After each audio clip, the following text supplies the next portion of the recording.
Roho Mtakatifu ni nani? Roho Mtakatifu ni Yesu Kristo nje ya mwili.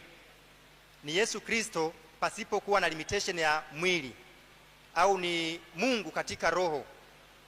Kwa Roho Mtakatifu sio Mungu mwingine, ila ni Yesu yule yule, ni Mungu yule yule, ila asiyezuiliwa na mipaka, asiyezuiliwa na mwili, asiyezuiliwa na kitu kingine. Ni Mungu ambaye amejifunua sasa kama roho. Mungu amejifunua katika namna kubwa tatu.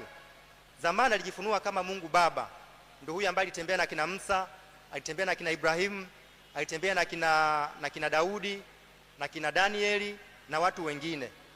Lakini na nafasi ya pili au namna nyingine aliyojifunua, Mungu alijifunua kama Mungu Mwana, ambaye alikuja kama Yesu Kristo. Watu wakamuona, maandiko yanasema kwamba yule ambaye tulimshika, ambaye tumemuona, kwa watu wakaweza kuongea naye kama mtu, kama Mungu Mwana. Nafasi ya tatu ambayo Mungu amejifunua kwayo ni Mungu kama Roho Mtakatifu. Kwa Mungu sasa hivi anajulikana kama Roho Mtakatifu. Kwa unaposema Roho Mtakatifu, maana yake ni Mungu wa zamani hizi, ni Mungu wa kipindi hiki.